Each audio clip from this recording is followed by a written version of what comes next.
मेरी ये सोच है मैंने जिੱਥੋਂ जो चंगा लगता मैं लै लें। तो कईयां नूं ये लगता वेखण विच कि तजर्बा नहीं 30 साल का 25 साल का शायद ये पल्ले कुछ नहीं हैगा। ਇਹਦਾ मतलब कि ज्ञान का उम्र के नाल बिल्कुल ही 100% जो कह रहे 7% संबंध नहीं है। मैं की गणावा मेरा की गवाचा, मैं की गणावा मेरा की गवाचा, विदेशा कईयां नूं तां मावां नहीं मिलियां, मैं जदों देश मुड़िया उरावां ना मिलियां। मैं अते रुख दोहां फुले दुख सुख, मैं अते रुख दोहां फुले दुख सुख, साडी दोहां दी ही एक कहानी, ਉਹਦਾ ਛੱਡ ਗਈ ਸਾਥ ਹਰਿਆਲੀ, ਮੇਰਾ ਛੱਡ ਗਿਆ ਸਾਥ ਮੇਰਾ ਹਾਣੀ। ਅੱਜ ਸਾਡੇ ਕੋਲ ਸਾਡੇ ਸਟੂਡੀਓ 'ਚ ਹਾਜ਼ਰ ਨੇ ਸਰਦਾਰ ਨਵਦੀਪ ਸਿੰਘ ਜੀ ਵਿਦੇਸ਼ਾ, ਮਾਸਟਰ ਨਵਦੀਪ ਸਿੰਘ ਜੀ ਵਿਦੇਸ਼ਾ। ਉਹਨਾਂ ਨਾਲ ਤੁਹਾਡੀ ਅਸੀਂ ਮੁਲਾਕਾਤ ਕਰਵਾਉਂਦੇ ਹਾਂ। ਮਾਸਟਰ ਨਵਦੀਪ ਸਿੰਘ ਜੀ, ਤੁਹਾਡਾ ਸਾਡੇ ਸਟੂਡੀਓ 'ਚ ਸਵਾਗਤ ਹੈ ਜੀ। ਬਹੁਤ ਬਹੁਤ ਧੰਨਵਾਦ ਸਰਪੰਚ ਜੀ ਅਤੇ ਇੰਡੋ ਏਸ਼ੀਆ ਟੀਵੀ ਦੇਖ ਰਹੇ ਸਮੂਹ ਦਰਸ਼ਕਾਂ ਨੂੰ ਮੇਰੇ ਵੱਲੋਂ ਪਿਆਰ ਤੇ ਸਤਿਕਾਰ ਭਰੀ ਸਤਿ ਸ੍ਰੀ ਅਕਾਲ। ਮਾਸਟਰ ਜੀ, ਤੁਸੀਂ ਆਪਣੇ ਪੜ੍ਹਾਈ ਅਤੇ ਕਿੱਤੇ ਬਾਰੇ ਸਾਨੂੰ ਜਾਣਕਾਰੀ ਦਿਓ ਜੀ। ਮੁੱਢਲੀ ਸਿੱਖਿਆ ਪਿੰਡ ਤੋਂ ਹੀ ਗ੍ਰਹਿਣ ਕਰਨ ਤੋਂ ਬਾਅਦ 6ਵੀਂ ਵਿੱਚ ਮੈਂ ਜਵਾਹਰ ਨਵੋਦਿਆ ਵਿਦਿਆਲਿਆ ਗੋਇੰਦਵਾਲ ਵਿਖੇ ਦਾਖਲ ਹੁੰਦਾ ਜੀ। ਉੱਥੇ 6ਵੀਂ ਤੋਂ ਲੈ ਕੇ 8ਵੀਂ ਤੱਕ ਮੈਂ ਗੋਇੰਦਵਾਲ ਸਾਹਿਬ। ਉਸ ਤੋਂ ਬਾਅਦ ਇੱਕ ਰਾਸ਼ਟਰੀ ਏਕਤਾ ਵਧਾਉਣ ਹਿੱਤ ਇੱਕ ਉਹਨਾਂ ਦਾ ਨਿਯਮ ਜਿਸ ਤਹਿਤ ਕੁਝ ਬੱਚਿਆਂ ਨੂੰ ਹੋਰ ਦੂਸਰੇ ਸਕੂਲ 'ਚ ਭੇਜਦੇ ਨਵੋਦਿਆ ਵਿਦਿਆਲਿਆ ਵਿੱਚ ਹੀ, ਔਰ ਉੱਥੋਂ ਹੀ ਹੁੰਦੇ ਬੱਚੇ ਉਸ ਜਗ੍ਹਾ ਆਉਂਦੇ ਨੇ। ਉਹ ਕਿੱਥੇ ਗਏ ਸੀ? ਉਹ ਜੀ ਮੈਂ ਉਦੋਂ ਯੂਪੀ ਸੀ ਰਾਜ, ਹੁਣ ਉੱਤਰਾਖੰਡ ਹੋ ਗਿਆ, ਟੀਰੀ ਗੜਵਾਲ ਹੈ। ਉੱਥੇ ਨਵੋਦਿਆ ਵਿਦਿਆਲਿਆ 'ਚ 2 ਸਾਲ ਫਿਰ 9ਵੀਂ ਤੇ 10ਵੀਂ ਮੇਰੀ ਪੜ੍ਹਾਈ ਉੱਥੇ ਹੋਈ। ਉਪਰੰਤ ਫਿਰ ਕਮਰਸ ਰੱਖ ਲਈ। ਉਸ ਖਾਤਰ ਫਿਰ ਸਾਨੂੰ ਰੋਪੜ ਜ਼ਿਲ੍ਹੇ ਦੇ ਵਿੱਚ ਜੋ ਨਵੋਦਿਆ ਵਿਦਿਆਲਿਆ ਸੰਧੂਆ ਵਿਖੇ 2 ਸਾਲ ਫਿਰ 11ਵੀਂ ਤੇ 12ਵੀਂ ਦੀ ਮੇਰੀ ਪੜ੍ਹਾਈ ਉੱਥੋਂ ਦੀ ਹੈ। ਉਪਰੰਤ ਫਿਰ ਮੈਂ ਗ੍ਰੈਜੂਏਸ਼ਨ ਵਾਸਤੇ ਸਰਕਾਰੀ ਕਾਲਜ GTV ਸਰਕਾਰੀ ਕਾਲਜ ਸਠਿਆਲਾ ਵਿਖੇ ਦਾਖਲਾ ਲਿਆ। ਉਸ ਤੋਂ ਬਾਅਦ ਫਿਰ ਮੈਂ B.Ed ਕਰਨ ਵਾਸਤੇ ਜੰਮੂ ਗਿਆ। ਉਪਰੰਤ ਉਸ ਤੋਂ B.Ed ਤੁਰੰਤ ਕਰਨ ਤੋਂ ਬਾਅਦ ਫਿਰ ਮੈਂ ਪ੍ਰਾਈਵੇਟ ਤੌਰ ਤੇ ਅਧਿਆਪਨ ਕਿੱਤੇ ਨਾਲ ਜੁੜ ਗਿਆ। ਇਸ ਦੌਰਾਨ ਹੀ ਮੈਂ MA ਪੰਜਾਬੀ ਅਤੇ MA ਇਤਿਹਾਸ ਦੀ ਵੀ ਪੜ੍ਹਾਈ ਆਪਣੀ ਪੂਰਨ ਕੀਤੀ ਔਰ 2008 ਤੋਂ ਮੈਂ ਫਿਰ ਬਤੌਰ ETT ਅਧਿਆਪਕ ਸਿੱਖਿਆ ਮਹਿਕਮੇ ਵਿੱਚ ਭਰਤੀ ਹੁੰਦਾ। ਅੱਜ ਕੱਲ੍ਹ ਮੈਂ ਪ੍ਰਮੋਟਡ ਹੋ ਕੇ ਬਤੌਰ ਮੁੱਖ ਅਧਿਆਪਕ ਸਰਕਾਰੀ ਐਲੀਮੈਂਟਰੀ ਸਕੂਲ ਸੇਰੋਂ ਢਾਏਵਾਲੀ ਬਲਾਕ ਕਰੀਆ ਇੱਕ ਅੰਮ੍ਰਿਤਸਰ ਵਿਖੇ ਸੇਵਾ ਨਿਭਾ ਰਹੇ। ਉਹ ਐਜੂਕੇਸ਼ਨ ਦਾ ਕਿੱਤਾ ਹੈ, ਜੋ ਅਧਿਆਪਨ ਦਾ ਕਿੱਤਾ ਹੈ, ਇਹ ਤੁਸੀਂ ਇਸ ਵਿੱਚ ਇਕੱਲੇ ਹੀ ਹੋ ਜਾਂ ਤੁਹਾਡੇ ਪਰਿਵਾਰ 'ਚ ਪਹਿਲਾਂ ਵੀ ਕੋਈ ਇਸ ਅਧਿਆਪਕ ਕਿੱਤੇ ਵਿੱਚ ਰਿਹਾ? ਜੀ ਸੁਖਾਨ ਜੀ, ਮੈਨੂੰ ਇੱਥੇ ਹਰ ਵਾਰ ਜਦੋਂ ਕੋਈ ਪੁੱਛਦਾ ਹੈ ਤਾਂ ਮੈਨੂੰ ਖੁਸ਼ੀ ਵੀ ਹੁੰਦੀ ਹੈ ਔਰ ਮਾਣ ਮਹਿਸੂਸ ਹੁੰਦਾ ਜੀ ਕਿ ਮੈਂ ਆਪਣੀ ਪਰਿਵਾਰਕ ਪੀੜ੍ਹੀ ਦੇ ਤੀਸਰੀ ਪੀੜ੍ਹੀ ਵਿੱਚ ਅਧਿਆਪਕ ਹਾਂ। ਕਿਉਂਕਿ ਮੇਰੇ ਦਾਦਾ ਜੀ ਅਧਿਆਪਕ ਸਨ, ਮੇਰੇ ਪਿਤਾ ਜੀ ਉਹ ਸੈਂਟਰ ਦੇ ਅਧਿਆਪਕ ਰਿਟਾਇਰ ਹੋਏ ਨੇ, ਮੇਰੇ ਮਾਤਾ ਜੀ ਸੈਂਟਰ ਅਧਿਆਪਕ ਰਿਟਾਇਰ ਹੋਏ ਨੇ। ਇੱਥੋਂ ਤੱਕ ਕਿ ਮੇਰੇ ਮਾਮਾ ਜੀ, ਮੇਰੀ ਮਾਮੀ, ਮੇਰੀਆਂ ਮਾਸੀਆਂ ਅੱਗੇ ਉਹਨਾਂ ਦੇ ਜੋ ਆਰ ਪਰਿਵਾਰ ਧੀਆਂ ਪੁੱਤਰ ਨੇ ਉਹ ਬਹੁਤਾਤ ਵਿੱਚ ਮੇਰੇ ਖੁਦ ਜਿਹੜੇ ਵੱਡੇ ਸਿਸਟਰ ਇੱਕ ਲੈਕਚਰਰ ਨੇ, ਬ੍ਰਦਰ ਮੇਰਾ ਵੀ ਟੀਚਰ ਸੀ। ਸੋ ਬੜਾ ਮਾਣ ਮਹਿਸੂਸ ਹੁੰਦਾ ਜੇ ਮੈਂ ਕਹਾਂ ਕਿ ਮੈਂ ਦੁਨੀਆ 'ਚ ਆਉਣ ਤੋਂ ਪਹਿਲਾਂ ਅਧਿਆਪਕ ਸੀ ਤੇ ਇਹ ਕੋਈ ਹਕੀਕਤ ਨਹੀਂ ਜੀ। ਬਹੁਤ ਵਧੀਆ ਗੱਲ ਤੁਸੀਂ ਕਹੀ ਹੈ ਕਿ ਅੱਜ ਬਹੁਤ ਸਾਰੇ ਲੋਕ ਅਧਿਆਪਨ ਕਿੱਤੇ ਨੂੰ ਛੱਡ ਕੇ ਹੋਰ ਕਮਰਸ਼ੀਅਲ ਕਿੱਤਿਆਂ ਵੱਲ ਜਾ ਰਹੇ ਆ। ਜਿਹੜੀ ਤੁਸੀਂ ਗੱਲ ਕੀਤੀ ਕਿ ਇਹਦੇ ਨਾਲ ਸਾਨੂੰ ਮਾਣ ਮਹਿਸੂਸ ਹੁੰਦਾ ਹੈ, ਇਹ ਵਾਕਈ ਬਹੁਤ ਮਾਣ ਵਾਲੀ ਗੱਲ ਹੈ ਜੀ। ਤੁਸੀਂ ਸਾਨੂੰ ਆਪਣੇ ਸਾਹਿਤਕ ਸਫ਼ਰ ਬਾਰੇ ਦੱਸੋ ਕਿ ਤੁਹਾਡਾ ਸਾਹਿਤਕ ਸਫ਼ਰ ਕਦੋਂ ਸ਼ੁਰੂਆਤ ਹੁੰਦਾ ਹੈ ਤੇ ਜਿਹੜੀ ਚਿਣਗ ਹੈ ਪਹਿਲੀ ਵਾਰ ਇਹ ਤੁਹਾਨੂੰ ਕਿੱਥੋਂ ਮਹਿਸੂਸ ਹੋਈ ਤੇ ਜਾਂ ਕਿਸ ਬੰਦੇ ਨੇ ਤੁਹਾਡੀ ਇਹ ਚਿਣਗ ਪਛਾਣੀ?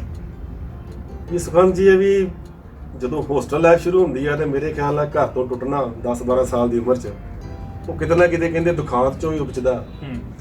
ਤੇ ਮੈਂ ਮੰਨਦਾ ਸ਼ਾਇਦ ਉਦੋਂ ਕੀ ਹੁੰਦਾ ਸੀ ਕਿ ਜੋ ਚੱਲਣ 'ਚ ਗੀਤ ਹੁੰਦੇ ਸੀ ਉਹਨਾਂ ਨੂੰ ਤੋੜ ਮਰੋੜ ਕੇ ਜਿਵੇਂ ਛੋਟੀ ਉਮਰ 'ਚ ਬੱਚੇ ਕਰਦੇ ਅਕਸਰ ਹੁਣ ਵੀ ਉਹ ਹਾਸੇ ਠੱਠੇ ਤੱਕ ਆਪਸ 'ਚ ਹੱਸ ਖੇਡ ਲੈਂਦੇ ਸਨ।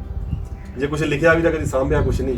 GTV ਸਰਕਾਰੀ ਕਾਲਜ ਸਠਿਆਲਾ, ਉੱਥੇ ਮੇਰਾ ਰਾਬਤਾ ਸਾਡੇ ਪੰਜਾਬੀ ਦੇ ਪ੍ਰੋਫੈਸਰ ਮਰਹੂਮ ਸਰਦਾਰ ਅਜੀਤ ਸਿੰਘ ਸ਼ਾਹੀ ਜੀ ਉਹਨਾਂ ਨਾਲ ਹੁੰਦਾ ਤੇ ਔਰ ਇੱਕ ਸਾਡੇ ਅੰਗਰੇਜ਼ੀ ਦੇ ਲੈਕਚਰਰ ਸੀ ਸ੍ਰੀ ਰਕੇਸ਼ ਸ਼ਰਮਾ ਜੀ ਜੋ ਇਸ ਵੇਲੇ ਬਾਹਰ ਨੇ। ਉਹਨਾਂ ਨੇ ਸ਼ਾਇਦ ਮੇਰੇ ਅੰਦਰ ਕਿਤੇ ਨਾ ਕਿਤੇ ਇਸ ਚੀਜ਼ ਨੂੰ ਉਹਨਾਂ ਨੇ ਦੇਖਿਆ ਕਿਉਂਕਿ ਜੋ ਕਹਿੰਦੇ ਵੀ ਜੋ ਤਜਰਬੇਕਾਰ ਹੁੰਦੇ ਨੇ ਜਾਂ ਜਿਨ੍ਹਾਂ ਕੋਲੋਂ ਨਿਆਮਤ ਹੁੰਦੀ ਆ ਉਹ ਪਛਾਣ ਲੈਂਦੇ ਆ ਜੀ। ਉਹਨਾਂ ਨੇ ਮੈਨੂੰ ਲਾਇਬ੍ਰੇਰੀ ਨਾਲ ਜੋੜਿਆ। ਵਿਦੇਸ਼ਾ ਸਾਹਿਬ, ਤੁਹਾਨੂੰ ਕਿੱਥੋਂ ਜਾ ਕੇ ਅਹਿਸਾਸ ਹੋਇਆ ਕਿ ਜਿਹੜੀ ਤੁਹਾਡੀ ਸ਼ਾਇਰੀ ਆ ਜਾਂ ਜਿਹੜੀ ਤੁਹਾਡਾ ਇਹ ਕਾਵਿਕ ਰੂਪ ਆ ਉਹ ਪਰਪੱਕਤਾ ਵੱਲ ਜਾ ਰਿਹਾ ਹੈ? ਇਹ ਸੁਖਾਨ ਜੀ ਇਸ ਤਰ੍ਹਾਂ ਕਿ BA ਕਰਨ ਦੌਰਾਨ ਹੀ ਮੈਨੂੰ ਯਾਦ ਆ ਕਿੱਸਾ ਕਿ ਧੁੰਦ ਦੇ ਦਿਨ ਸਨ ਤੇ ਸਾਡੇ ਕਲਾਸਮੇਟ ਅਸੀਂ ਕੁਝ ਬਾਹਰ ਗਰਾਊਂਡ 'ਚ ਬੈਠੇ ਸੀ, ਸਾਰੇ ਆਪਣੀਆਂ ਗੱਲਾਂ ਵਿੱਚ ਮਸ਼ਰੂਫ ਸੀ, ਕੁਝ ਹਾਸਾ ਠੱਠਾ ਚੱਲ ਰਿਹਾ ਹੋਏਗਾ ਜੀ। ਮੇਰੀ ਨਜ਼ਰ ਸਾਹਮਣੇ ਲਾਇਬ੍ਰੇਰੀ ਦੇ ਨਾਲ ਹੀ ਇੱਕ ਟਾਹਲੀ ਦਾ ਰੁੱਖ ਸੀ, ਉੱਤੇ ਜਾ ਪਈ। ਉਹ ਬਿਲਕੁਲ ਸੁੱਕਾ ਹੋਇਆ ਰੁੱਖ ਸੀ, ਕੋਈ ਪੱਤਾ ਨਹੀਂ ਉਹਦੇ ਉੱਪਰ, ਔਰ ਜੜ੍ਹਾਂ ਲੱਗ ਉਹਦੇ ਉੱਪਰ ਨੂੰ ਸੇਕ ਕਾਫੀ ਲੱਗੀ ਹੋਈ ਸੀ। ਪਤਾ ਨਹੀਂ ਮੇਰੇ ਅੰਦਰ ਕਦੋਂ ਕਿਵੇਂ ਵਲਵਲਾ ਆਇਆ ਤੇ ਮੈਂ ਆਪਣੀ ਕਾਪੀ ਉੱਪਰ ਚੰਦ ਲਾਈਨਾਂ ਲਿਖੀਆਂ ਜੋ ਮੈਂ ਤੁਹਾਡੇ ਨਾਲ ਸਾਂਝੀਆਂ ਕਰਦਾ ਜੀ ਕਿ ਮੈਂ ਅਤੇ ਰੁੱਖ ਦੋਹਾਂ ਫੋਲੇ ਦੁੱਖ ਸੁੱਖ, ਮੈਂ ਅਤੇ ਰੁੱਖ ਦੋਹਾਂ ਫੋਲੇ ਦੁੱਖ ਸੁੱਖ, ਸਾਡੀ ਦੋਹਾਂ ਦੀ ਹੀ ਇੱਕ ਕਹਾਣੀ, ਉਹਦਾ ਛੱਡ ਗਈ ਸਾਥ ਹਰਿਆਲੀ, ਮੇਰਾ ਛੱਡ ਗਿਆ ਸਾਥ ਮੇਰਾ ਹਾਣੀ। ਸੋ ਜਦੋਂ ਮੈਂ ਲਿਖ ਰਿਹਾ ਸੀ ਕਿਤੇ 17 ਤੇ ਮੇਰੇ ਕਿਸੇ ਕਲਾਸਮੇਟ ਨੇ ਮਗਰ ਮੈਨੂੰ ਨੋਟਿਸ ਕੀਤਾ, ਉਹਨੇ ਮੇਰੇ ਹੱਥੋਂ ਮੇਰੀ ਕਾਪੀ ਖੋਹ ਲਈ, ਉਹਨੇ ਉਹ ਜੋ ਬੈਠੇ ਸੀ ਸੰਗੀ ਉਹਨਾਂ 'ਚ ਸੁਣਾਉਣਾ ਸ਼ੁਰੂ ਕਰ ਦਿੱਤਾ। ਮੈਂ ਬੜਾ ਇਸ ਚੀਜ਼ ਦਾ ਵਿਰੋਧ ਵੀ ਮਨਾਇਆ ਤੇ ਆਪਣੇ ਆਪ ਨੂੰ ਮੈਨੂੰ ਸ਼ਰਮ ਜੀ ਮਹਿਸੂਸ ਹੋਈ, ਪਰ ਉਹਨੇ ਪੜ੍ਹਨਾ ਸ਼ੁਰੂ ਕਰ ਦਿੱਤਾ ਤੇ ਜੋ ਸਾਰਿਆਂ ਨੇ ਵਾਹ ਵਾਹ ਕੀਤਾ ਤੇ ਪੁੱਛਿਆ ਵੀ ਇਹ ਕਿਹੜੀਆਂ ਸਤਰਾਂ ਕਿਹਨੇ ਲਿਖੀਆਂ, ਤੇ ਮੈਂ ਕਿਹਾ ਕਿ ਮੈਂ ਹੀ ਲਿਖੀਆਂ। ਸਾਹਮਣੇ ਮੈਂ ਉਹ ਦਿਖ ਰਿਹਾ ਇਸ ਤੇ ਬਸ ਲਿਖੋ ਹੀ ਆ, ਤੇ ਉਹ ਕਹਿੰਦੇ ਵੀ ਤੂੰ ਪਹਿਲਾਂ ਵੀ ਲਿਖਦਾ।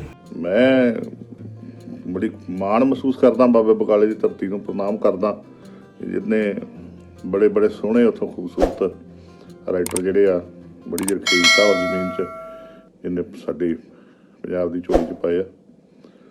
ਤੇ ਵਿਦੇਸ਼ ਜੀ ਜਿੱਥੇ ਵਧੀਆ ਸਾਹਿਤਕਾਰ ਆ, ਵਧੀਆ ਮਿੱਤਰ ਆ, ਉੱਥੇ ਵਧੀਆ ਇਹਨਾਂ ਨੂੰ ਮੈਨੇਜਮੈਂਟ ਵੀ ਕਰਨੀ ਆਉਂਦੀ ਹੈ, ਸਾਰੇ ਦੋਸਤਾਂ ਨੂੰ ਇਕੱਠਿਆਂ ਰੱਖਣਾ। ਜਿਸ ਤਰ੍ਹਾਂ ਅਸੀਂ ਮਾਝਾ ਜਨਵਾਦੀ ਲਿਖਾਰੀ ਸਭਾ ਦੇ ਸਾਡੇ ਪ੍ਰਧਾਨ ਨੇ, ਤੇ ਉਹਨਾਂ ਨੂੰ ਸਾਰਿਆਂ ਦੋਸਤਾਂ ਨੂੰ ਇੱਕ ਥਾਂ ਇਕੱਠਿਆਂ ਰੱਖਣਾ, ਉਹਨਾਂ ਦੇ ਨਾਲ ਉਹਨਾਂ ਦੀਆਂ ਰੁਚੀਆਂ ਨੂੰ ਪਹਿਚਾਨਣਾ, ਉਹਨਾਂ ਨੂੰ ਮੁੜ ਕੇ ਉਤਸ਼ਾਹਿਤ ਕਰਨਾ ਲਿਖਣ ਵਾਸਤੇ, ਇਹ ਇਹਨਾਂ ਦੀਆਂ ਵਿਸ਼ੇਸ਼ ਖੂਬੀਆਂ ਵਿਦੇਸ਼ ਦੀਆਂ। ਤੇ ਮੈਂ ਬੜਾ ਇੰਡੋ ਏਸ਼ੀਆ ਚੈਨਲ ਦਾ ਆਪਣੇ ਵੀਰ ਸੁਖਾਨ ਜੀ ਉਹਨਾਂ ਦਾ ਬਹੁਤ ਬਹੁਤ ਧੰਨਵਾਦ ਕਰਦਾ ਕਿ ਜਿਨ੍ਹਾਂ ਨੇ ਸਾਡਾ ਵਧੀਆ ਇੰਨਾ ਵਧੀਆ ਉਪਰਾਲਾ ਕਰਕੇ ਸਾਨੂੰ ਰੂਬਰੂ ਕਰਾਇਆ ਸਾਡੇ ਜਿਹੜੇ ਲੋਕਾਂ ਦੇ, ਤੇ ਉਹਦੇ ਨਾਲ ਪਤਾ ਲੱਗਾ ਸਾਰਿਆਂ ਨੂੰ ਕਿ ਸਾਹਿਤ ਦਾ ਕੀ ਹੈ। ਬਾਕੀ ਸਾਹਿਤ ਦੇ ਵਿੱਚ ਬਹੁਤ ਸਾਰੀਆਂ ਗੱਲਾਂ ਵਾ ਜਿਹੜੀਆਂ ਵਿਦੇਸ਼ ਜੀ ਤੋਂ ਅਸੀਂ ਪੁੱਛਦੇ ਰਹਿੰਦੇ ਹਾਂ ਇਹਨਾਂ ਨੂੰ, ਤੇ ਬਾਕੀ ਇਸੇ ਤਰ੍ਹਾਂ ਹੀ ਮੈਂ ਬੜੀ ਖੁਸ਼ੀ ਆ। ਨਵਦੀਪ ਸਿੰਘ ਵਿਦੇਸ਼ਾ ਨੂੰ ਮੈਂ ਕਹੂੰਗਾ ਕਿ ਇੱਕ ਮਲਟੀ ਟੈਲੈਂਟਡ, ਜੇ ਪੰਜਾਬੀ 'ਚ ਗੱਲ ਕਰੀਏ, ਬਹੁਤ ਪਰਤਵੀਂ ਸ਼ਖਸੀਅਤ ਹੈ। ਸਾਹਿਤ ਦੀ ਗੱਲ ਕਰਾਂ ਮੈਂ ਤਾਂ ਵੱਖ-ਵੱਖ ਵਿਧਾਵਾਂ ਨੇ ਸਾਹਿਤ ਦੀਆਂ, ਕੋਈ ਕਵਿਤਾਵਾਂ ਲਿਖ ਰਿਹਾ, ਕੋਈ ਗਜ਼ਲਾਂ ਲਿਖ ਰਿਹਾ, ਕੋਈ ਨਾਵਲ ਲਿਖ ਰਿਹਾ, ਪਰ ਸੰਬੰਧਿਤ ਸ਼ਖਸੀਅਤ ਦੀ ਮੈਂ ਗੱਲ ਕਰਾਂ ਤੇ ਮੇਰੇ ਅਨੁਸਾਰ ਇਹਦੀ ਜਿਹੜੀ ਕਾਰਜ ਖੇਤਰ ਆ ਬਾਲ ਸਾਹਿਤ ਲਿਖਣਾ, ਮੈਂ ਸਮਝਦਾ ਕਿ ਬਹੁਤ ਔਖਾ ਆ, ਕਿਉਂਕਿ ਮੈਂ ਵੀ ਪ੍ਰਾਇਮਰੀ ਅਧਿਆਪਕ ਪਹਿਲਾਂ ਰਿਹਾ, ਬਾਅਦ ਦੇ ਵਿੱਚ ਚਲੋ ਪ੍ਰਮੋਸ਼ਨ ਹੋ ਗਈ ਹੈ, ਕਿ ਛੋਟੇ ਬੱਚੇ ਦੇ ਲੈਵਲ 'ਤੇ ਆ ਕੇ ਗੱਲ ਕਰਨੀ, ਉਹਦੇ ਬਾਰੇ ਸੋਚਣਾ, ਮਹਿਸੂਸ ਕਰਨਾ, ਫਿਰ ਲਿਖਣਾ, ਮੇਰੀ ਸਮਝ ਅਨੁਸਾਰ ਬਹੁਤ ਔਖਾ ਕੰਮ ਆ। ਤੇ ਪਰ ਮੈਂ ਇਹ ਸਮਝਦਾ ਕਿ ਹੁਣ ਤੱਕ ਇਹਨਾਂ ਦੀਆਂ 2-3 ਕਿਤਾਬਾਂ ਆ ਚੁੱਕੀਆਂ ਵੱਖ-ਵੱਖ ਸਾਹਿਤ ਸਭਾਵਾਂ ਵੱਲੋਂ, ਹੋਰ ਸੰਸਥਾਵਾਂ ਵੱਲੋਂ ਬੇਲੀ ਨੂੰ ਸਨਮਾਨਿਤ ਵੀ ਕੀਤਾ ਗਿਆ। ਬੜਾ ਫਖਰ ਮੈਂ ਮਹਿਸੂਸ ਕਰਦਾ ਕਿ ਛੋਟੇ ਬੱਚੇ ਦੇ ਲੈਵਲ 'ਤੇ ਆ ਕੇ ਪੱਧਰ 'ਤੇ ਲਿਖਣਾ ਜਿਹੜਾ ਨਾ ਬਹੁਤ ਔਖਾ ਕੰਮ ਆ, ਕਿ ਬੱਚੇ ਦੇ ਮਨੋਵਿਗਿਆਨ ਨੂੰ ਸਮਝਣਾ, ਫਿਰ ਉਹਦੇ ਅਕੋਰਡਿੰਗਲੀ ਲਿਖਣਾ ਮਾੜੀ ਮੋਟੀ ਗੱਲ ਨਹੀਂ ਗੀ। ਤੇ ਮੈਂ ਸਮਝਦਾ ਕਿ ਨਵਦੀਪ ਸਿੰਘ ਵਿਦੇਸ਼ਾ ਇਸ ਖੇਤਰ ਦੇ ਵਿੱਚ ਇੱਕ ਸਫਲ ਸ਼ਾਇਰ ਆ। ਸਾਹਿਤਕ ਜਗਤ ਨਾਲ ਜੁੜੇ ਸਾਰੇ ਸਾਹਿਤ ਪ੍ਰੇਮੀਆਂ ਨੂੰ ਸਵਿੰਦਰ ਸਿੰਘ ਪੱਟੀ ਯਾਨੀ ਕਿ ਸ਼ਾਇਰ ਪੱਟੀ ਵੱਲੋਂ ਪਿਆਰ ਭਰੀ ਸਤਿ ਸ਼੍ਰੀ ਅਕਾਲ।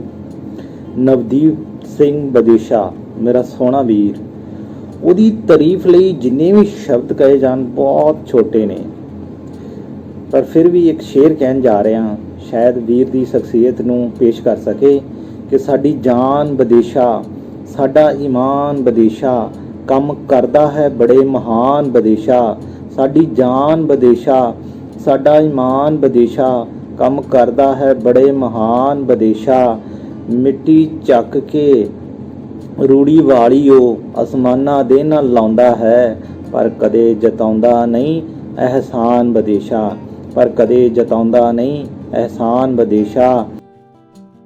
ਇਹਦਾ ਮਤਲਬ ਹੈ ਤੁਹਾਡੇ ਦੋਸਤਾਂ ਦੇ ਤੁਹਾਡੀ ਉਹ ਕਾਵਿਕ ਰੂਪ ਕਵਿਤਾ ਜਿਹੜੀ ਪੜ੍ਹਨ ਨਾਲ ਤੁਹਾਨੂੰ ਉਤਸ਼ਾਹ ਮਿਲਿਆ ਤੇ ਇੱਕ ਤਰ੍ਹਾਂ ਦੀ ਲਾਈਨ ਮਿਲ ਗਈ ਤੁਹਾਨੂੰ। ਜੇ ਮੇਰੇ ਵਾਸਤੇ ਉਹਨੇ ਕਹ ਲਓ ਵੀ ਘਿਓ ਦਾ ਕੰਮ ਕੀਤਾ।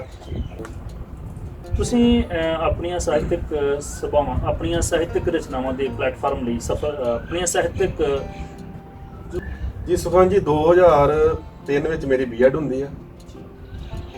ਉਸ ਤੋਂ ਬਾਅਦ ਫਿਰ ਲੰਮੇ ਸਮੇਂ ਬਾਅਦ ਜਿਵੇਂ ਦੱਸਿਆ ਹੋਸਟਲ ਲਾਈਫ ਤੋਂ ਬਾਅਦ 7 ਸਾਲ ਫਿਰ ਥੋੜਾ ਸੁਰਖਰੂ ਜਿਹਾ ਮਹਿਸੂਸ ਹੋਇਆ। ਜਦੋਂ ਮੈਂ ਪਿੰਡ ਵਿੱਚ ਆਉਂਦਾ ਆ ਤੇ ਫਿਰ ਸਾਡੇ ਪਿੰਡ ਪੰਜਾਬੀ ਸਾਹਿਤ ਸਭਾ ਬਾਪ ਕਲਾ ਜੋ ਲਗਭਗ ਪਿਛਲੇ 36 ਸਾਲ ਤੋਂ ਚੱਲ ਰਹੀ ਆ। ਸ਼ਰਿੰਦਰ ਜੀ ਚਲਾ ਰਹੇ ਹਾਂ ਤੇ ਸੁਰਿੰਦਰਜੀਤ ਸਿੰਘ ਰਾਜਨ ਜੀ ਉਹਨਾਂ ਦੇ ਜਨਰਲ ਸਕੱਤਰ ਚੱਲੇ ਆ ਰਹੇ ਨੇ। ਫਿਰ ਮੈਂ ਉਹਨਾਂ ਨਾਲ ਰਾਬਤਾ ਕੀਤਾ ਕਿ ਮੈਂ ਵੀ ਤੁਹਾਡੀ ਸਭਾ ਨਾਲ ਜੁੜਨਾ ਚਾਹੁੰਦਾ ਆ। ਔਰ ਬੜੇ ਮਾਣ ਵਾਲੀ ਗੱਲ ਹੈ ਕਿ ਲਗਭਗ ਪਿਛਲੇ 20 ਸਾਲਾਂ ਤੋਂ ਹੀ ਉਹਨਾਂ ਨੇ ਵੀ ਮੇਰੇ ਅੰਦਰ ਇਸ ਰੰਗ ਨੂੰ ਪਛਾਣਿਆ ਤੇ ਮੈਨੂੰ ਬਤੌਰ ਸਕੱਤਰ ਉਸ ਸਭਾ ਦੇ ਵਿੱਚ ਸੇਵਾਵਾਂ ਦੇਣ ਦਾ ਮੌਕਾ ਦਿੱਤਾ ਜੋ ਨਿਰੰਤਰ ਜਾਰੀ ਨੇ। ਇਹ ਮਾਝੇ ਦੀ ਜੋ ਮਜਲਿਸ ਹੈ ਜੀ ਮਾਝਾ ਜਨਵਾਦੀ ਲਿਖਾਰੀ ਸਭਾ, ਇਹਦੇ ਨਾਲ ਤੁਹਾਡਾ ਕਿਵੇਂ ਸ਼ੁਰੂਆਤ ਹੋਈ? ਇਸ ਤਰ੍ਹਾਂ ਜਦੋਂ ਸਭਾਵਾਂ ਦਾ ਕੋਈ ਮਹੀਨੇਵਾਰ ਸਮਾਗਮ ਹੁੰਦਾ ਜਾਂ ਸਾਲਾਨਾ ਸਮਾਗਮ ਹੁੰਦਾ ਸੀ ਤੇ ਰਘਬੀਰ ਸਿੰਘ ਤੀਰ ਜੀ, ਮੈਂ ਉਹਨਾਂ ਨੂੰ ਗੁਰੂ ਸਮਾਨ ਮੰਨਦਾ, ਉਹਨਾਂ ਨੇ ਵੀ ਮੈਨੂੰ ਉਂਗਲ ਲਾ ਕੇ ਬਹੁਤ ਤੋਰਿਆ। ਮੈਂ ਉਹਨਾਂ ਨਾਲ ਸੱਥਾਂ 'ਚ ਜਾਂਦਾ ਰਿਹਾ। ਉਹਨਾਂ ਦੇ ਸੰਪਰਕ 'ਚ ਆਉਣ ਕਰਕੇ ਉਹਨਾਂ ਦੀ ਸਭਾ 'ਚ ਮੈਂ ਤਰਨਤਾਰਨ ਆਉਂਦਾ ਰਿਹਾ। ਤਰਨਤਾਰਨ ਫਿਰ ਇੱਥੇ ਕਾਫੀ ਵੀਰਾਂ ਨਾਲ ਮੇਰਾ ਮੇਲ ਮਿਲਾਪ ਹੋਇਆ।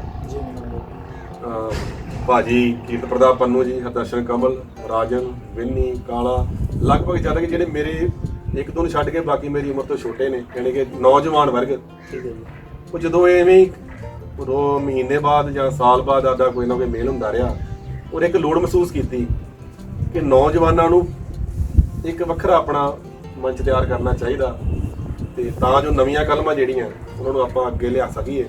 ਸੋ ਇਸੇ ਮਕਸਦ ਨੂੰ ਮੁੱਖ ਰੱਖ ਕੇ ਅਸੀਂ ਬੈਠ ਵਿਚਾਰ ਕੀਤੀ ਔਰ ਵਿਚਾਰ ਵਿੱਚੋਂ ਇੱਕ ਇਹ ਨਾਮ ਉਪਜਿਆ ਜਿਹਦਾ ਨਾਮ ਰੱਖਿਆ ਗਿਆ ਮਾਝਾ ਜਨਵਾਦੀ ਲਿਖਾਰੀ ਸਭਾ। ਉਹਦੀ ਸ਼ਾਰਟ ਫਾਰਮ ਮਜਲਿਸ ਆ ਔਰ ਉਹ ਅੱਜ ਨਿਰੰਤਰ ਜਾਰੀ ਆ। ਠੀਕ ਹੈ ਜੀ। ਤੁਹਾਡੀਆਂ ਵਿਦੇਸ਼ੀ ਸਾਹਿਬ ਤੁਸੀਂ ਦੱਸੋ ਕਿ ਤੁਹਾਡੀ ਪਹਿਲੀ ਰਚਨਾ ਕਦੋਂ ਛਪੀ ਅਤੇ ਇਸ ਤੋਂ ਇਲਾਵਾ ਤੁਹਾਡੀਆਂ ਹੋਰ ਕਿੰਨੀਆਂ ਕਿਤਾਬਾਂ ਚ? ਰਚਨਾ ਛਪਣ ਦਾ ਐਵੇਂ ਆ ਜੀ, ਜਦੋਂ ਮੈਂ ਜੌਬ 'ਚ ਆ ਜਾਂਦਾ ਉਦੋਂ ਸਰਕਾਰੀ ਆਪਣਾ ਮਹਿਕਮੇ ਵੱਲੋਂ ਇੱਕ ਮੈਗਜ਼ੀਨ ਤਿਆਰ ਕਰਦੇ ਸਰਕਾਰੀ ਪ੍ਰਾਇਮਰੀ ਸਿੱਖਿਆ। ਠੀਕ ਹੈ। ਮੈਨੂੰ ਉਦੋਂ ਮੌਕਾ ਮਿਲਿਆ, ਮੈਂ ਉਸ ਐਡਰੈਸ ਤੇ ਆਪਣੀ ਬਾਲ ਸਾਹਿਬ ਦੀ ਬਣ ਗਈ ਪੋਸਟ ਕਰ ਦਿੱਤੀ ਕਿਉਂਕਿ ਬੱਚਿਆਂ 'ਚ ਵਿਚਰ ਰਿਹਾ ਲੰਮੇ ਸਮੇਂ ਤੋਂ, ਇਸ ਲਈ ਬੱਚਿਆਂ ਦੇ ਮਨੋਵਿਗਿਆਨ ਤੋਂ ਮੈਂ ਜਾਣੂ ਹੋਇਆ ਔਰ ਉਹਨਾਂ ਦੀਆਂ ਖੁਸ਼ੀਆਂ ਤੋਂ ਜਾਣੂ ਹੋਇਆ। ਔਰ ਦੂਜੇ ਸਾਹਿਤ ਦੇ ਨਾਲ ਨਾਲ ਮੇਰਾ ਇੱਕ ਮੁੱਖ ਵਿਸ਼ਾ ਜਿਹੜਾ ਵਾ ਉਹ ਇੱਧਰ ਵੀ ਮੇਰਾ ਧਿਆਨ ਹੋਇਆ ਔਰ ਬਾਲ ਸਾਹਿਤ ਵੱਲ ਝੁਕਾਅ ਹੋਣ ਕਰਕੇ ਹੁਣ ਤੱਕ। ਸੋ ਫਿਰ 2012 ਦੇ ਵਿੱਚ ਮੈਂ ਆਪਣੀ ਬਾਲ ਸਾਹਿਤ ਦੀ ਜੋ ਕਿਤਾਬ ਹੈ ਆ ਜੋ ਸਾਰੇ ਰਲ ਮਿਲ ਚੱਲੀਏ ਸਕੂਲ,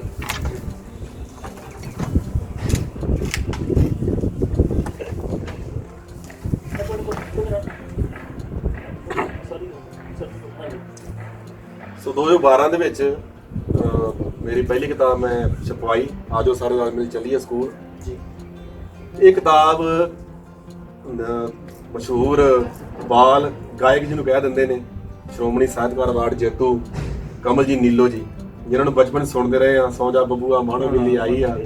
ਸੋ ਮੇਰੇ ਲਈ ਬੜੀ ਮਾਣ ਵਾਲੀ ਗੱਲ ਸੀ ਕਿ ਉਹਨਾਂ ਦਾ ਮੈਨੂੰ ਫੋਨ ਆਉਂਦਾ ਕਿ ਨਵਦੀਪ ਸਿੰਘ ਵਿਦੇਸ਼ਾ ਬੋਲ ਰਹੇ ਕਿ ਤੇਰੀ ਕਿਤਾਬ ਮੇਰੇ ਹੱਥ ਆਈ ਆ, ਇਹ 'ਚ ਮੈਨੂੰ ਗੀਤ ਬੜੇ ਚੰਗੇ ਲੱਗੇ ਨੇ ਤੇ ਕਿਉਂ ਨਾ ਆਪਾਂ ਇਹਨਾਂ ਨੂੰ ਰਿਕਾਰਡ ਕੀਤਾ ਜਾਵੇ। ਸੋ ਫਿਰ ਇੱਕ ਬਲਜਿੰਦਰ ਮਾਨ ਜੀ ਨੇ ਹੁਸ਼ਿਆਰਪੁਰ ਤੋਂ, ਉਹ ਵੀ ਪਿਛਲੇ 30 ਸਾਲ ਤੋਂ ਲਗਭਗ 25-30 ਸਾਲ ਦੇ ਵਿੱਚ ਸਮਾਂ ਹੈ, ਉਹ ਨਿੱਕਿਆ ਗੁਰਮਲਾ ਨਾਮ ਦਾ ਮੈਗਜ਼ੀਨ ਜਾਰੀ ਕਰਦੇ ਨੇ। ਉਹਨਾਂ ਨਾਲ ਰਾਬਤਾ ਹੋਇਆ ਆਪਣੇ ਕੰਜੀਦ ਇਹਨਾਂ ਨਾਲ ਨੀਲੂ ਸਾਹਿਬ ਦਾ, ਮੈਂ ਇੱਕ ਮੈਡਮ ਨੇ ਪੱਟੀ ਤੋਂ, ਫਿਰ ਉਹ ਚਾਰ ਸਾਡਾ ਇੱਕ ਗਰੁੱਪ ਬਣਿਆ ਇੱਕ ਸੀਡੀ ਦੇ ਰੂਪ ਵਿੱਚ। ਉਹ ਫਿਰ ਬੱਚਿਆਂ ਵਾਸਤੇ ਗੀਤ ਸਾਹਮਣੇ ਆਏ ਜਿਹਦਾ ਨਾਮ ਕੁਰੰਬਲਾ ਰੱਖਿਆ ਗਿਆ।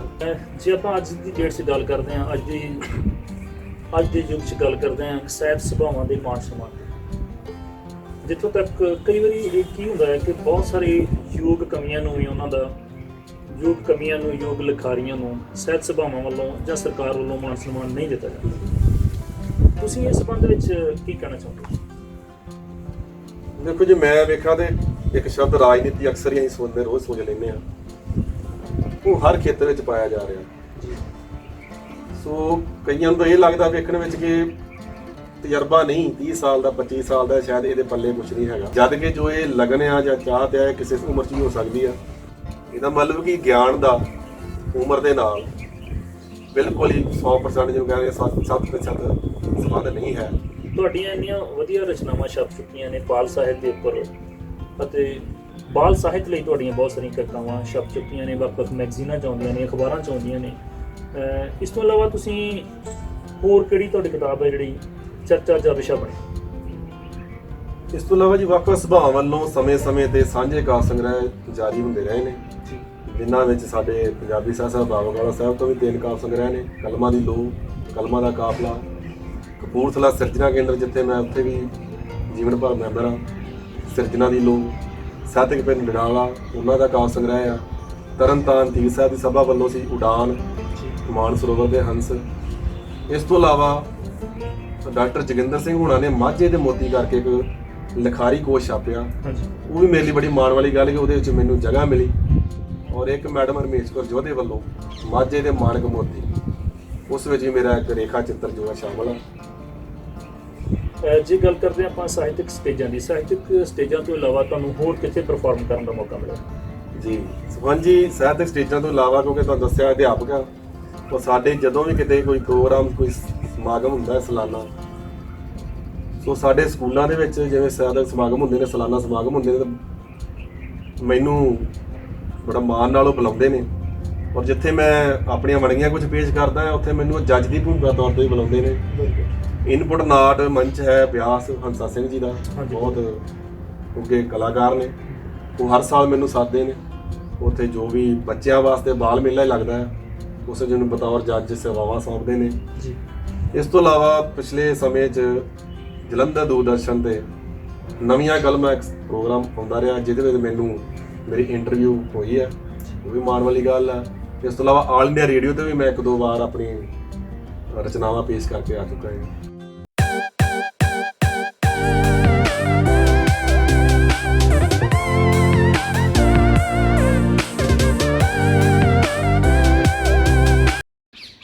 ਇੱਕ ਅਧਿਆਪਕ ਹੋਣ ਦੇ ਨਾਤੇ, ਇੱਕ ਸਮਾਜ ਸੇਵੀ ਹੋਣ ਦੇ ਨਾਤੇ ਬੱਚਿਆਂ ਦੇ ਵਿੱਚ ਸਮਾਜਿਕ ਕੁਰੀਤੀਆਂ ਆਪਣੇ ਲਿਟਰੇਚਰ ਦੁਆਰਾ ਉਹਨਾਂ ਨੂੰ ਸਮਝਾਉਣ ਦੀ ਅਣਥੱਕ ਕੋਸ਼ਿਸ਼ ਕਰ ਰਹੇ ਨੇ। ਖਾਸ ਕਰ ਬਾਲ ਸਾਹਿਤ ਰਚਨਾ ਉਹਨਾਂ ਦਾ ਮੇਨ ਜਿਹੜਾ ਇੰਟਰਸਟ ਹੈ ਉਹਨਾਂ ਦਾ। ਸੰਯੁਕਤ ਪਰਿਵਾਰ ਦੇ ਵਿੱਚ ਰਹਿ ਰਹੇ ਨੇ, ਇਸ ਨਾਲ ਉਹ ਆਪਣੇ ਬੱਚਿਆਂ ਨੂੰ, ਆਪਣੇ ਸਮਾਜ ਦੇ ਕਰਿੰਦਿਆਂ ਨੂੰ ਦੱਸ ਰਹੇ ਨੇ ਕਿ ਸੰਯੁਕਤ ਪਰਿਵਾਰ ਕੀ ਹੁੰਦਾ।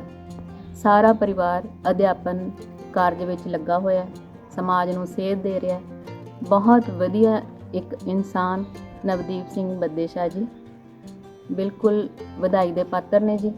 ਬਹੁਤ ਸ਼ੁਕਰੀਆ, ਧੰਨਵਾਦ ਜੀ। ਸਤਿ ਸ਼੍ਰੀ ਅਕਾਲ ਦੋਸਤੋ, ਅੱਜ ਅਸੀਂ ਜੁੜੇ ਹੋਏ ਹਾਂ ਨੌਜਵਾਨ ਸਾਹਿਤਕਾਰ ਦੇ ਨਾਲ, ਜਿਨ੍ਹਾਂ ਦਾ ਨਾਮ ਹੈ ਨਵਦੀਪ ਬੱਦੇਸ਼ਾਹ। ਕਹਿੰਦੇ ਨੇ ਕਿ ਜਿਸ ਬੰਦੇ ਕੋਲ ਸਾਹਿਤਕ ਸੋਚ ਹੁੰਦੀ ਹੈ ਨਾ, ਉਹ ਬੰਦਾ ਹਮੇਸ਼ਾ ਤਰੋ-ਤਾਜ਼ਾ ਹੁੰਦਾ ਹੈ, ਤੇ ਉਸ ਬੰਦੇ ਵਿੱਚ ਨਿਮਰਤਾ ਦਾ ਗੁਣ ਵੀ ਹੁੰਦਾ ਹੈ, ਸਹਿਜਤਾ ਦਾ ਗੁਣ ਵੀ ਹੁੰਦਾ ਹੈ। ਤੇ ਵਾਕਈ ਹੀ ਜਦੋਂ ਅਸੀਂ ਨਵਦੀਪ ਬੱਦੇਸ਼ਾਹ ਜੀ ਨੂੰ ਮਿਲਦੇ ਹਾਂ, ਸਾਨੂੰ ਨਿਮਰਤਾ ਵੀ ਮਿਲਦੀ ਹੈ, ਸਾਨੂੰ ਸਹਿਜਤਾ ਵੀ ਮਿਲਦੀ ਹੈ, ਤੇ ਸਭ ਤੋਂ ਵੱਡੀ ਗੱਲ ਮਿਲਦਾ ਹੈ ਇੱਕ ਮੁਸਕਰਾਉਂਦਾ ਚਿਹਰਾ। ਉਹ ਚਿਹਰਾ ਜਿਸ ਨੂੰ ਮਿਲਣ ਦੇ ਉੱਤੇ ਅਸੀਂ ਆਪ ਤੇ ਬਾਗੋ-ਬਾਗ ਹੋ ਜਾਂਦੇ ਹਾਂ, ਤੇ ਨਾਲ ਦੇ ਨਾਲ ਵਿਚਾਰਾਂ ਦੇ ਨਾਲ ਜੁੜ ਜਾਂਦੇ ਹਾਂ। ਕਿਉਂਕਿ ਨਵਦੀਪ ਬੱਦੇਸ਼ਾਹ ਦੇ ਜੇ ਅਸੀਂ ਮਨ ਵਿੱਚ ਝਾਕਦੇ ਹਾਂ, ਜੇ ਅਸੀਂ ਦਿਲ ਦੇ ਵਿੱਚ ਤਾਰੀ ਲਗਾਉਂਦੇ ਹਾਂ, ਤੇ ਉਸ ਦਿਲ ਵਿੱਚੋਂ, ਉਸ ਮਨ ਵਿੱਚੋਂ ਬਹੁਤ ਸਾਰੇ ਵਿਚਾਰ ਮਿਲਦੇ ਨੇ, ਬਹੁਤ ਸਾਰੇ ਵਲਵਲੇ ਮਿਲਦੇ ਨੇ, ਬਹੁਤ ਸਾਰੇ ਸ਼ਬਦ ਮਿਲਦੇ ਨੇ। ਤੇ ਅਕਸਰ ਹੀ ਨਵਦੀਪ ਬੱਦੇਸ਼ਾਹ ਉਹਨਾਂ ਸ਼ਬਦਾਂ ਨੂੰ ਐਸਾ ਜੋੜਦਾ ਹੈ, ਐਸਾ ਤੋੜਦਾ ਹੈ, ਐਸਾ ਮਰੋੜਦਾ ਹੈ ਕਿ ਇੱਕ ਵਧੀਆ ਗਜ਼ਲ, ਇੱਕ ਵਧੀਆ ਕਵਿਤਾ, ਇੱਕ ਵਧੀਆ ਗੀਤ, ਤੇ ਕਈ ਵਾਰੀ ਵਧੀਆ ਜੀ ਕਹਾਣੀ ਵੀ ਬਣਾ ਦਿੰਦਾ ਹੈ।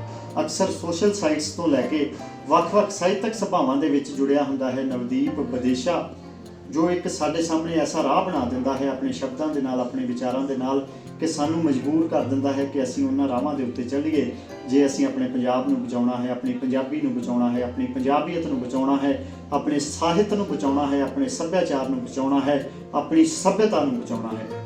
ਨਵਦੀਪ ਬੱਦੇਸ਼ਾਹ ਵਰਗੇ ਸਾਹਿਤਕਾਰ ਹਮੇਸ਼ਾ ਇਸ ਸਮਾਜ ਦੇ ਵਿੱਚ ਅਸੀਂ ਤਾਂ ਇਹੀ ਦੁਆ ਕਰਾਂਗੇ ਕਿ ਜਨਮ ਲੈਂਦੇ ਰਹਿਣ, ਤਾਂ ਜੋ ਪੰਜਾਬ ਦੇ ਨਾਲ ਨਾਲ ਸਾਡਾ ਸਾਹਿਤ ਵੀ ਬਚਿਆ ਰਹੇ, ਸਾਡੀ ਹੋਣ ਵਾਲੀ ਪੀੜ੍ਹੀ ਵੀ ਬਚੀ ਰਹੇ ਤੇ ਆਉਣ ਵਾਲੀ ਪੀੜ੍ਹੀ ਵੀ ਬਚੀ ਰਹੇ।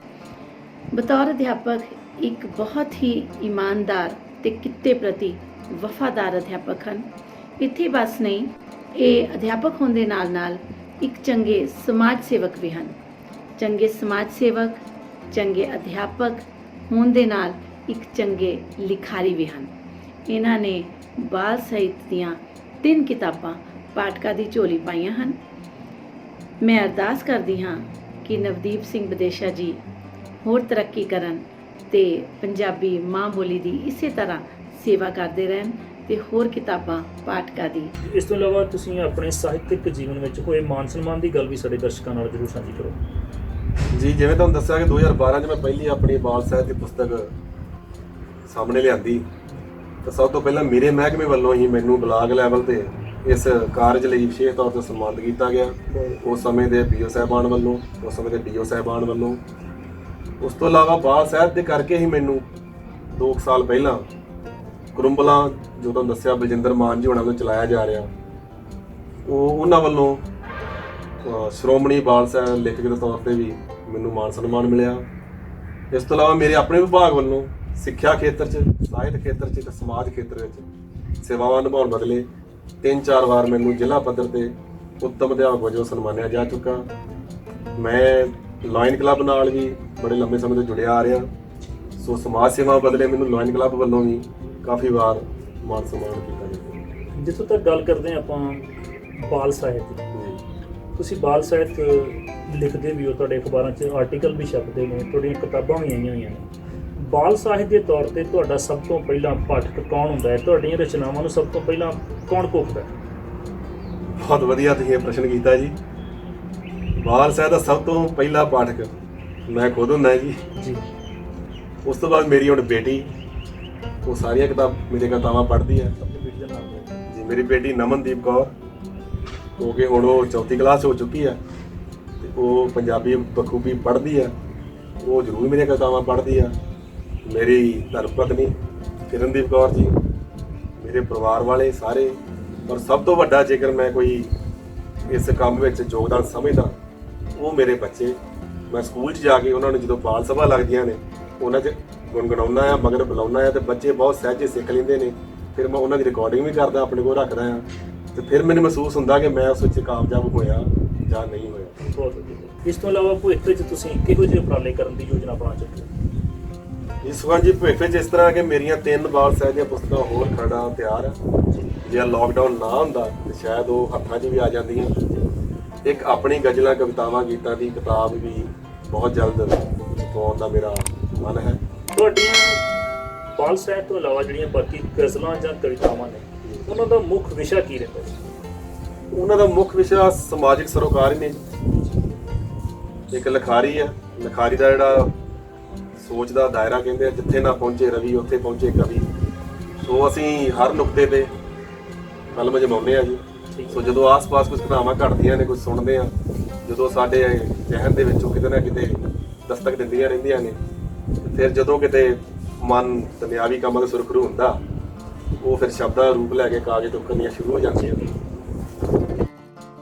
ਦੇਸ਼ਾ ਜੀ, ਤੁਸੀਂ ਦੱਸੋ ਕਿ ਤੁਸੀਂ ਅੱਜ ਕਿਹੜੇ ਲੇਖਕਾਂ ਨੂੰ, ਕਿਹੜੇ ਕਵੀਆਂ ਨੂੰ ਆਪਣਾ ਆਦਰਸ਼ ਮੰਨਦੇ ਹੋ? ਹਾਂਜੀ, ਉਮਰ ਦੇ ਪੜਾਅ ਦਰ ਪੜਾਅ, ਜਿਵੇਂ ਦੱਸਿਆ ਲਾਇਬ੍ਰੇਰੀ ਨਾਲ ਜੁੜਨਾ, ਤਾਂ ਹੁਣ ਵੀ ਜਿਵੇਂ ਕਿਤੇ ਆਉਣਾ ਜਾਣਾ, ਕੁਝ ਕਿਤਾਬਾਂ, ਕੋਈ ਪੁਸਤਕ ਮੇਲਾ ਲੱਗਦਾ, ਜਾਂ ਕਿਸੇ ਆਪਣੇ ਸੱਜਣ ਤੋਂ ਸੁਭਾਵਾਂ ਤੋਂ ਪਤਾ ਲੱਗਦਾ ਕਿ ਇਹ ਕਿਤਾਬ ਜ਼ਰੂਰ ਪੜ੍ਹਨੀ ਚਾਹੀਦੀ ਆ, ਤਾਂ ਉਹ ਮੈਂ ਜ਼ਰੂਰ ਲੈ ਕੇ ਆਉਂਦਾ, ਉਹਨਾਂ ਨੂੰ ਪੜ੍ਹਦਾ ਆ। ਜੇ ਮੈਂ ਕਿਸੇ ਇੱਕ ਦਾ ਨਾਮ ਲਵਾਂ ਤਾਂ ਮੈਂ ਖੁਦ ਨਾਲ ਇਨਸਾਫ ਨਹੀਂ ਕਰ ਸਕਦਾ, ਕਿਉਂਕਿ ਮੇਰੀ ਇਹ ਸੋਚ ਹੈ ਕਿ ਮੈਨੂੰ ਜਿੱਥੋਂ ਜੋ ਚੰਗਾ ਲੱਗਦਾ ਮੈਂ ਲੈ ਲੈਂਦਾ। ਜੇ ਆਪਾਂ ਸਮਕਾਲੀ ਕਵੀਆਂ ਦੀ ਗੱਲ ਕਰਦੇ ਹਾਂ, ਤੁਸੀਂ ਆਪਣੇ ਤੌਰ ਤੇ ਕਿਸ ਬੰਦੇ ਦੀ ਰਚਨਾ ਨੂੰ ਸਮਝਦੇ ਹੋ ਕਿ ਆਉਣ ਵਾਲੇ ਸਮੇਂ 'ਚ ਉਹ ਇੱਕ ਚੰਗਾ ਪ੍ਰਭਾਵਸ਼ਾਲੀ ਕਵੀ ਸਥਾਪਿਤ ਹੋ ਸਕਦੇ? ਸਮਕਾਲੀ ਗੱਲ ਕਰਾਂ ਅਗਰ ਆਪਣੇ ਨਾਲ ਵਿਚਰਦਿਆਂ ਦੇ ਵਿੱਚੋਂ ਹੀ, ਤਾਂ ਬਲਦੇਵ ਸਿੰਘ ਸ਼ਰਮਾ ਇੱਕ ਨਾਮ ਹੈ ਜੋ ਧਰੂ ਤਾਰੇ ਵਾਂਗ ਸਾਹਿਤ ਜਗਤ ਤੇ ਚਮਕ ਰਿਹਾ ਔਰ ਚਮਕਦਾ ਰਹੇਗਾ। ਭਾਜੀ ਕੀਰਤ ਪ੍ਰਤਾਪ ਪੰਨੂ, ਉਹ ਅੱਜ ਕੱਲ੍ਹ ਮਸ਼ਰੂਫ ਨੇ ਆਪਣੇ ਨਾਵਲ ਪੂਰੇ ਕਰਨ ਵਿੱਚ ਵੀ, ਬਹੁਤ ਹੀ ਸੁਲਝੇ ਹੋਏ ਇਨਸਾਨ ਮੈਡਮ ਮੰਡ ਨੇ ਜੀ ਤੇ ਉਹ ਵੀ ਇਸ ਖੇਤਰ ਵਿੱਚ ਕਾਫੀ ਨਾਮਣਾ ਖੱਟ ਰਹੇ ਨੇ। ਇਸ ਤੋਂ ਇਲਾਵਾ ਫਿਰ ਵਿੰਨੀ ਹੈ, ਮਨਦੀਪ ਰਾਜਨ ਹੈ, ਦਲਜੀਤ ਆਨੰਦਪੁਰ ਹੈ, ਮਨਜਿੰਦਰ ਕਾਲਾ, ਦੀਪਕ ਮਲਕੀਤ ਕਲੇਰ, ਕੁਛ ਮਹਿਲਾ ਵਰਗ ਵਿੱਚੋਂ ਨੇ ਮੈਡਮ ਪਰਮਜੀਤ ਨੇ, ਸਾਡੇ ਨਾਲ ਇੱਕ ਨਵੇਂ ਗੁਰਮੀਨ ਕੌਰ ਜੁੜੇ ਨੇ, ਸੋ ਕਾਫੀ ਹੋਰ ਬੜੇ ਨਾਮ ਨੇ। ਸੋ ਮਜਲਿਸ ਜੋ ਅਸੀਂ ਜਿਸ ਮੁੱਖ ਉਦੇਸ਼ ਨੂੰ ਲੈ ਕੇ ਮਜਲਿਸ ਚਲਾਈ, ਸਾਨੂੰ ਸਫਲ ਹੁੰਦੀ ਨਜ਼ਰ ਆ ਰਹੀ ਹੈ।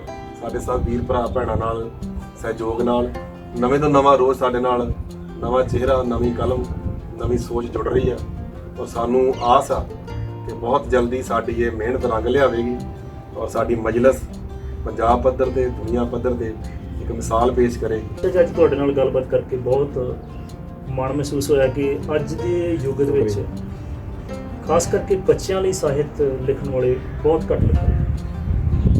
ਜੇ ਆਪਾਂ ਭਾਜੀ ਕਮਲਜੀਤ ਨੀਲੋਂ ਦੀ ਗੱਲ ਕਰਦੇ ਹਾਂ, ਉਹ ਬੱਚਿਆਂ ਦੇ ਸਾਹਿਤ ਪ੍ਰਤੀ ਉਹਨਾਂ ਦੀ ਜੋ ਸਿਰਜਣਾ ਹੈ ਉਹਨੂੰ ਹਮੇਸ਼ਾ ਯਾਦ ਕੀਤਾ ਜਾਂਦਾ ਰਹੇਗਾ। ਤੁਸੀਂ ਇਹ ਬੱਚਿਆਂ ਲਈ ਕਵਿਤਾਵਾਂ ਲਿਖਦੇ ਹੋ, ਇਹ ਬਹੁਤ ਵਧੀਆ ਗੱਲ ਹੈ। ਦੂਸਰਾ, ਜਿਹੜੀਆਂ ਤੁਹਾਡੀਆਂ ਕਵਿਤਾਵਾਂ ਨੇ, ਜਿਵੇਂ ਤੁਸੀਂ ਦੱਸਿਆ ਕਿ ਉਹ ਸਮਾਜਿਕ ਸਰੋਕਾਰਾਂ ਨਾਲ ਸੰਬੰਧ ਰੱਖਦੀਆਂ, ਅਸੀਂ ਚਾਹੁੰਦੇ ਹਾਂ ਕਿ ਤੁਸੀਂ ਆਪਣੀਆਂ ਕੁਝ ਕਵਿਤਾਵਾਂ ਦੇ ਬੋਲ ਸਾਡੇ ਦਰਸ਼ਕਾਂ ਨਾਲ ਸਾਂਝੇ ਕਰੋ ਤਾਂ ਕਿ ਅਸੀਂ ਤੁਹਾਡੀਆਂ ਰਚਨਾਵਾਂ ਤੋਂ ਆਪਣੇ ਸਰੋਤਿਆਂ ਨੂੰ ਜਾਣੂ ਕਰਵਾ ਸਕੀਏ। ਜੀ ਸੁਖਵੰਤ ਜੀ, ਮੈਂ ਇੱਕ ਗਜ਼ਲ ਤੁਹਾਡੇ ਸਾਹਮਣੇ ਪੇਸ਼ ਕਰ ਰਿਹਾ ਜੀ। ਜਦ ਵੀ ਡਿੱਠਾ ਮਸਜਿਦ ਗਿਰਜਾ ਮੰਦਰ ਡਿੱਠਾ, ਸ਼ਰਧਾ ਨਾਲ ਹਰਮੰਦਰ ਡਿੱਠਾ, ਮਸਜਿਦ ਗਿਰਜਾ ਮੰਦਰ ਡਿੱਠਾ, ਸ਼ਰਧਾ ਨਾਲ ਹਰਮੰਦਰ ਡਿੱਠਾ, ਜਦ ਵੀ ਡਿੱਠਾ ਬਾਹਰ ਡਿੱਠਾ, ਕਦੇ ਨਾ ਖੁਦੇ ਅੰਦਰ ਡਿੱਠਾ, ਕੁਦਰਤ ਤੇਰਾ ਭੇਦ ਨਾ ਪਾਇਆ, ਧਰਤੀ ਸਾਗਰ ਅੰਬਰ ਡਿੱਠਾ, ਮਹਿਲਾ ਅੰਦਰ ਭੇਖੀ ਬੈਠੇ, ਝੁੱਗੀ ਵਿੱਚ ਕਲੰਦਰ ਡਿੱਠਾ, ਘਰ ਦੇ ਵਰਗੀ ਥਾਂ ਨਹੀਂ ਕਿਧਰੇ, ਘਰ ਦੇ ਵਰਗੀ ਥਾਂ ਨਹੀਂ ਕਿਧਰੇ, ਦਿੱਲੀ ਆਦ ਜਲੰਧਰ ਡਿੱਠਾ। ਜੀ ਮੈਂ ਦੂਜਾ ਰੰਗ ਪੇਸ਼ ਕਰਨ ਜਾ ਰਿਹਾ ਜੀ, ਵਿਅੰਗ।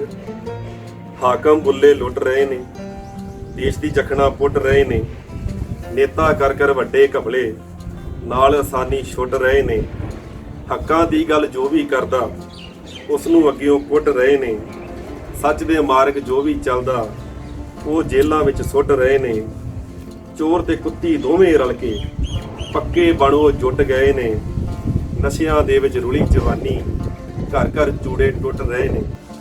ਇੱਕ ਪਰਦੇਸੀ ਮਨ ਦੀ ਆਵਾਜ਼। ਮੈਂ ਜਦੋਂ ਦੇਸ਼ ਮੁੜਿਆ ਉਹ ਰਾਵਾਂ ਨਾ ਮਿਲੀਆਂ, ਉਹ ਖੂ ਖੇਤ ਸੱਥਾਂ ਉਹ ਥਾਵਾਂ ਨਾ ਮਿਲੀਆਂ। ਮੈਂ ਜਦੋਂ ਦੇਸ਼ ਮੁੜਿਆ ਉਹ ਰਾਵਾਂ ਨਾ ਮਿਲੀਆਂ, ਉਹ ਖੂ ਖੇਤ ਸੱਥਾਂ ਉਹ ਥਾਵਾਂ ਨਾ ਮਿਲੀਆਂ। ਕਿ ਜਿੰਨਾ ਸੰਗ ਸੀ ਖੇਡੀ ਮੈਂ ਹਾਕੀ ਕਬੱਡੀ, ਉਹ ਹਾਣੀ ਉਹ ਢਾਣੀ ਉਹ ਬਾਵਾਂ ਨਾ ਮਿਲੀਆਂ, ਉਹ ਹਾਣੀ ਉਹ ਢਾਣੀ ਉਹ ਬਾਵਾਂ ਨਾ ਮਿਲੀਆਂ। ਮੈਂ ਕੀ ਗਣਾਵਾਂ ਮੇਰਾ ਕੀ ਗਵਾਚਾ, ਮੈਂ ਕੀ ਗਣਾਵਾਂ ਮੇਰਾ ਕੀ ਗਵਾਚਾ, ਵਿਦੇਸ਼ਾਂ ਕਈਆਂ ਨੂੰ ਤਾਂ ਮਾਵਾਂ ਨਹੀਂ ਮਿਲੀਆਂ, ਮੈਂ ਜਦੋਂ ਦੇਸ਼ ਮੁੜਿਆ ਉਹ ਰਾਵਾਂ ਨਾ ਮਿਲੀਆਂ। ਇੱਕ ਹੋਰ ਸਾਡੇ ਸਮਾਜ ਦੇ ਰੰਗ। ਇੱਧਰ ਉੱਧਰ ਤੁਰਦੇ ਵੇਖਾਂ, ਜਿਉਂਦੇ ਜੀ ਹੋਏ ਮੁਰਦੇ ਵੇਖਾਂ, ਇੱਧਰ ਉੱਧਰ ਤੁਰਦੇ ਵੇਖਾਂ, ਜਿਉਂਦੇ ਜੀ ਹੋਏ ਮੁਰਦੇ ਵੇਖਾਂ, ਪੁੱਤਾਂ ਵਾਲੇ ਮਹਿਲਾਂ ਵਾਲੇ ਬਿਰਧ ਘਰਾਂ ਵਿੱਚ ਝੁਰਦੇ ਵੇਖਾਂ, ਲੋਹੇ ਵਰਗੇ ਜੁੱਸਿਆਂ ਵਾਲੇ ਨਸ਼ਿਆਂ ਦੇ ਨਾਲ ਖੁਰਦੇ ਵੇਖਾਂ, ਬਿਨ ਪਰਚੇ ਦੇ ਪਾਇਆ ਯਾਰੋ ਹੁੰਦੇ ਫੇਲ ਕੇ ਗੁਰਦੇ ਵੇਖਾਂ, ਬੁੱਤਾਂ ਉੱਤੇ ਸੁੰਦਰ ਵਸਤਰ ਬੱਚੇ ਠੱਡ ਵਿੱਚ ਠੁਰਦੇ ਵੇਖਾਂ, ਸਾਹਾਂ ਦੀ ਗਾਨੀ ਦੇ ਮਣਕੇ ਪਲ ਪਲ ਛਿਣ ਛਿਣ ਭੁਰਦੇ ਵੇਖਾਂ। ਨਵਦੀਪ ਸਿੰਘ ਵਿਦੇਸ਼ਾ ਬਹੁਤ ਹੀ ਵਧੀਆ ਇਨਸਾਨ ਨੇ, ਇੱਕ ਬਹੁਤ ਹੀ ਵਧੀਆ ਲੇਖਕ ਨੇ। ਇਹਨਾਂ ਦੀ ਲੇਖਣੀ ਬਹੁਤ ਹੀ ਕਮਾਲ ਦੀ ਆ। ਆਪਣੀ ਲੇਖਣੀ ਦੇ ਵਿੱਚ ਇਹ ਵੱਖ-ਵੱਖ ਵਿਸ਼ਿਆਂ ਨੂੰ ਛੂਹਦੇ ਨੇ ਤੇ ਉਹਨਾਂ ਨੂੰ ਬੜੀ ਪ੍ਰਪੱਕਤਾ ਦੇ ਨਾਲ ਬਿਆਨ ਕਰਦੇ ਨੇ। ਜਿੱਥੋਂ ਤੱਕ ਮੇਰੀ ਜਾਣਕਾਰੀ ਆ, ਬਾਲ ਸਾਹਿਤ ਇਹ ਬਹੁਤ ਹੀ ਵਧੀਆ ਰਚਦੇ ਨੇ। ਬਾਲ ਸਾਹਿਤ ਬਾਰੇ ਇਹਨਾਂ ਦੀ ਇੱਕ ਕਿਤਾਬ ਜਿਹੜੀ ਆ ਉਹ ਪ੍ਰਕਾਸ਼ਿਤ ਹੋ ਚੁੱਕੀ ਆ ਜਿੱਥੇ ਨਵਦੀਪ ਵਿਦੇਸ਼ਾ ਜੀ ਇੱਕ ਚੰਗੇ ਲਿਖਾਰੀ ਨੇ, ਉੱਥੇ ਇੱਕ ਚੰਗੇ ਅਧਿਆਪਕ ਵੀ ਨੇ। ਆਪਣੇ ਕਿੱਤੇ ਦੇ ਨਾਲ ਬਹੁਤ ਪਿਆਰ ਕਰਦੇ ਨੇ, ਆਪਣੀ ਡਿਊਟੀ ਦੇ ਨਾਲ ਆਪਣੀ ਡਿਊਟੀ ਜਿਹੜੀ ਉਹ ਵਫਾਦਾਰੀ ਦੇ ਨਾਲ ਨਿਭਾਉਂਦੇ ਹਨ। ਇਸ ਵੇਲੇ ਜਿਹੜੇ ਨਵਦੀਪ ਸਿੰਘ ਵਿਦੇਸ਼ਾ ਜੋ ਮਾਝਾ ਜਨਵਾਦੀ ਲਿਖਾਰੀ ਸਭਾ ਦੇ ਬਤੌਰ ਜਿਹੜੇ ਪ੍ਰਧਾਨ ਉਹ ਕੰਮ ਕਰ ਰਹੇ ਨੇ।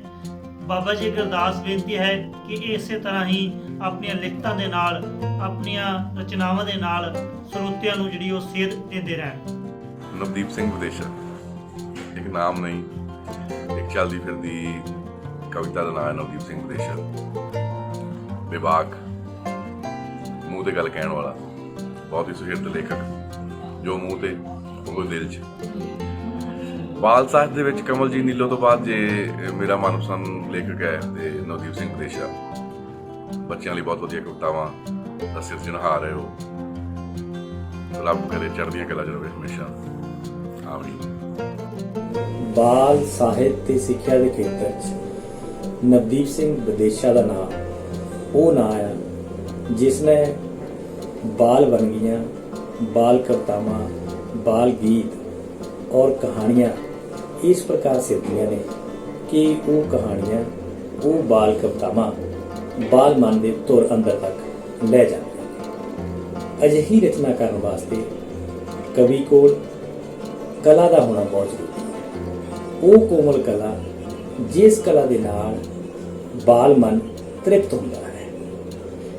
आयु गुट अनुसार सिरजियां ये कवितावां जिथे बच्चों का भरपूर मनोरंजन करदियां ने, उत्थे विदेशे दियां कवितावां उन्होंने ज्ञान भी प्रदान कर।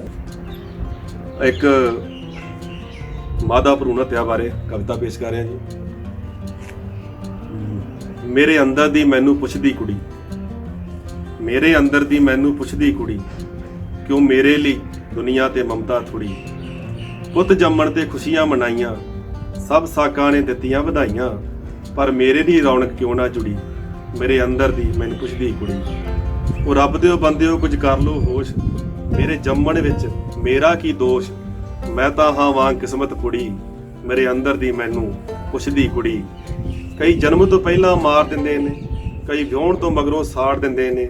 ਉਹ ਮੇਰੇ ਹਮਦਰਦ ਵਿਦੇਸ਼ਾ, ਇੱਕ ਐਸੀ ਰੀਤ ਤੁਰੀ, ਮੇਰੇ ਅੰਦਰ ਦੀ ਮੈਨੂੰ ਪੁੱਛਦੀ ਕੁੜੀ। ਜੀ मेरी अगली नज़म म्यार गवाचे। जार गवाचे प्यार गवाचे, दिल वाले दिलदार गवाचे। जार गवाचे प्यार गवाचे, दिल वाले दिलदार गवाचे। सच्ची पाक मुहब्बत वाले साडे जी किरदार गवाचे। अणखी सूरे शेर बहादुर, अणखी सूरे शेर बहादुर, नशियां विच सरदार गवाचे। कहनी करनी विच जो पूरे, कौमी जथेदार गवाचे। भ्रिष्टाचारी कपले दे विच हर एक ही सरकार गवाचे। दरिया दिल तो नहर हो गया, जद तो पिंड मेरा शहर हो गया। दरिया दिल तो नहर हो गया, जद तो पिंड मेरा शहर हो गया। कोठे ढा हुण कोठियां पाइयां, अड अड हो गईयां चाचियां ताइयां। कोठे ढा हुण कोठियां पाइयां, अड अड हो गईयां चाचियां ताइयां। ਤੇ ਭਾਈ ਭਾਈ ਵਿੱਚ ਵੈਰ ਹੋ ਗਿਆ, ਜਦ ਤੋਂ ਪਿੰਡ ਮੇਰਾ ਸ਼ਹਿਰ ਹੋ ਗਿਆ। ਖਿਲਰ ਗਏ ਹੁਣ ਭਾਈਚਾਰੇ, ਕੋਈ ਨਾ ਕਿਸੇ ਦੀ ਖੁਸ਼ੀ ਸਹਾਰੇ। ਇੰਜ ਲੱਗਦਾ ਹਰ ਕੋਈ ਗੈਰ ਹੋ ਗਿਆ, ਜਦ ਤੋਂ ਪਿੰਡ ਮੇਰਾ ਸ਼ਹਿਰ ਹੋ ਗਿਆ। ਦਿਨ ਹੁੰਦਾ ਚਾਹੇ ਰਾਤ ਹੁੰਦੀ ਸੀ, ਨਾ ਦਿਲ ਵਿੱਚ ਡਰ ਦੀ ਬਾਤ ਹੁੰਦੀ ਸੀ। ਦਿਨ ਹੁੰਦਾ ਚਾਹੇ ਰਾਤ ਸੀ ਹੁੰਦੀ, ਨਾ ਦਿਲ ਵਿੱਚ ਡਰ ਦੀ ਬਾਤ ਸੀ ਹੁੰਦੀ। ਹੁਣ ਖਤਰਾ ਚੱਤੋ ਪੈਰ ਹੋ ਗਿਆ, ਜਦ ਤੋਂ ਪਿੰਡ ਮੇਰਾ ਸ਼ਹਿਰ ਹੋ ਗਿਆ।